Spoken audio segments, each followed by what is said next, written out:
watching and listening to Breakfast with Stephen and Anne. Time to go through the papers now, and we've got Claire Muldoon and Chris Pickens with us. So we're guaranteed a nice bit of controversy and a bit of laughter. Yes, hope so. But we're starting, Chris, with the arts. Yeah, in fact, they're saying, aren't they, that if we cut funding to the arts, the capital will melt down. Well, I'm thinking of leaving London anyway because our mayor has ruined it as far as I'm concerned. So, well, you know, driving around London is a nightmare now with all the cycle lanes and just everything. You know, I live in Hackney, Islington, where the people, you can't go down certain roads, you can't drive. I mean, taxis have gone up enormously in price. Anyway, there's even more reason to leave now because they want the arts have cut and they want everything to go to Manchester or other cities. So I won't be going to Manchester, I can tell you that. But I mean, what is awful about this is that the organisation that funds the arts has decided that they're going to cut the E&O, for instance. Their grant is being cut, and they may have to.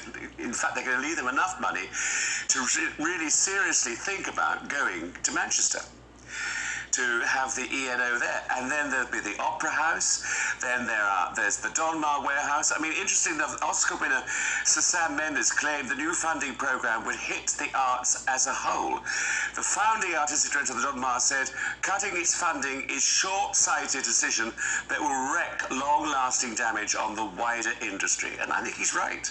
I think he's right as well, and I think it's really, really, really damning because the arts are there for everybody, you know, and if you go to the National Portrait Museum now after 5 o'clock on a Friday evening, you can pay up to £1 or more for an exhibition of the Lucian Freud without making this London-centric, right?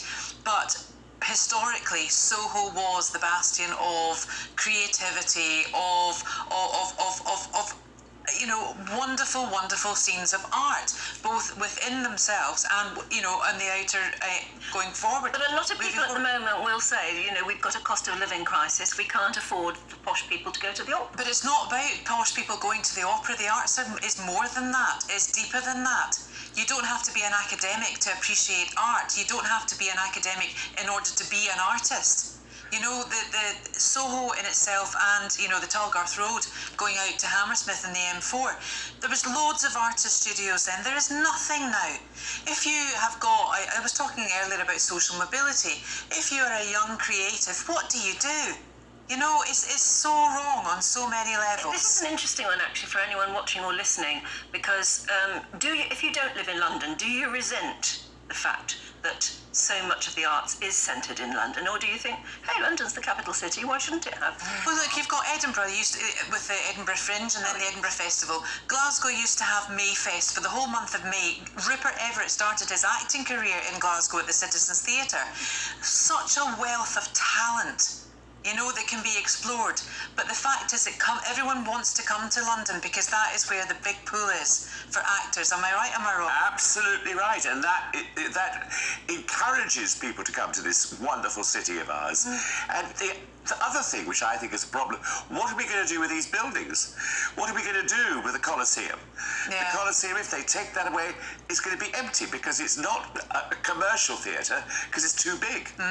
So that will go and they'll probably make it into flats. You know, I mean, it's a terrifying. There are terrifying things that could happen if this goes through. Is this just a debate at the moment? Because No. It's a chestnut. This one. It comes round every so often, doesn't it? It does, but I think this is for real. I mean, everybody's very, very worried about the situation. Well, the theatre was crippled during the lockdown, Yes, and we're only just getting back. Yeah, absolutely. You know, and there's lots of tickets you can pick up for £10. Everyone loves to come to London on a tourist trip. Go to the theatre, support the arts. Yeah. They're there to be appreciated and loved and devoured. Absolutely, and that's what it should be done. And Darlington this Christmas at Panto. Yeah, absolutely. Panto I like. The rest of it. What, do you like the theatre? Well, when I go, I enjoy it, but I have no desire to go. Really? No, and I do just think, I think for an awful lot of people in this country, it just never crosses their mind. And I'm not saying that's necessarily a good thing, but I don't know. I'm just not driven that way. Where do you like to find your entertainment? don't know. I'm a home bird. Yeah. That's the thing. I like to get home. I'm a nester. So do you have a group of people come around and entertain you in your drawing room? Colchester. Just it just tends to be the two of us and But it is telly and chat. And, But that's the problem, isn't it? You can get out of the habit of doing it, but it is a lovely thing to do, to organise the family to meet up outside the theatre, go in and watch something terrific and come, because it really lifts the soul. We do it a lot in my family. We organise big family evenings. Yeah, theatre is a wonderful, wonderful experience. And it's accessible. It's not, there's no snob factor to it. There's no elitism. no, most people afford it. Well, yes, they can, because there's £10 tickets. Look, it's entertainment for 3 hours. It's the price of a Costin at 1.5 latte. Yeah. Some theatre tickets. Yeah. And you've got independent theatres all over the country. Go and support the arts. We'll be lost without them. Well, let us know what you think. GBNEWS.uk. Claire, let's have a look at family doctors. Well, they're giving drugs out too willingly. This is really, really concerning, actually. GP gives teens anxiety drugs too willingly. Family doctors are routinely flouting the rules by giving antidepressants to children as young as 11. 11. Do they need them? They're not supposed to be. Well, I'm not a doctor. I'm not medically clinically trained. I would say, as a mother of 4, no, they wouldn't, not at that age. They need a good chat, they need boundaries, they need a sophisticated network of support given to them with the parents or their carers and the school and their friendship groups. Remove social media. I think that's the curse. And I think that's why a lot of them are on antidepressants now and anti-anxiety pills. But the reality is, they ought not to be prescribed to anyone under the age of 18. So wrong. This is it. Exactly. It's not the answer, right? No, not the answer, no. Not And we had a report yesterday that GPs were prescribing young kids who were, maybe suffering from some form of mental health issue to actually go on a video game to try and calm them down. If anything, I would have thought that would have instigated more interaction in their brain, more brain activity, to make them even more hyper or distracted.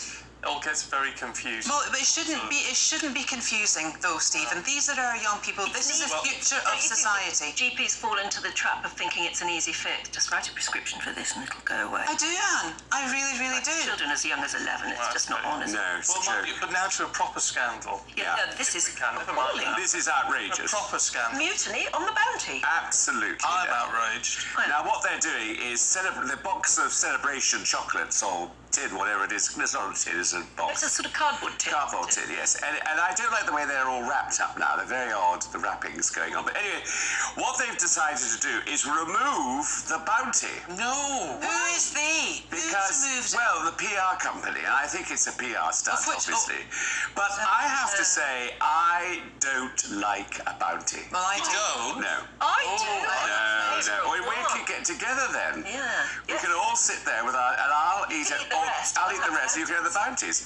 I mean, I think it's too sickly for me, the Bounty. Yeah, but there's little ones that come in the multi-packs, you see. They're just little and then... But what's the reason for removing the Bounty? Because they say that people don't like it. A huge percentage of people don't like the Bounty. Do they poll for this? Well, you obviously weren't polled then. No, clearly. No, I was, yes. You were, clearly. This 1 is in a 4. stunt, isn't it? Of course it is. Christmas is coming. They want to sell the boxes. Remind us. Yeah. You know, and It'll be a big old Bounty makes a return. Exactly. Yeah. The Bounty Hunter is here. Yeah. Remember those old adverts for Turkish Delight? You'd have that beautiful girl living at lying in a sand dune, and then you'd have the Bounty Hunter. Yeah. We've got nothing like that now, and they're removing the bounties from the box of chocolates. Oh, yes. Bah humbug. He used his great big, what do you call it? Machete almost. Yes. What are you talking Cut about? down the palm trees. Sword. No, Goodness only knows what they're talking about at that slice the Turkish Delight in half. Do you remember? Oh yes, it was a I love Turkish Delight. saber. Yeah, and then it had that. Oh, yeah. Very Can you get Turkish Delight still? Yes. Interesting. And you're wrapped in chocolate. Yes. horrible stuff. Yes. Do you like it? Oh, I love Turkish Delight. Oh, it's on my mother's favourite Turkish. Fries. But I do like Bounty. Peppermint cream. Oh, that's nice. Yeah, they are Yeah. nice. This is not the sort of thing you should be talking to a diabetic about, but there No. you go. Yourself. Lovely. Comes with Christmas though, doesn't it? Yeah, it does. Great stuff, you two. Claire, Christopher.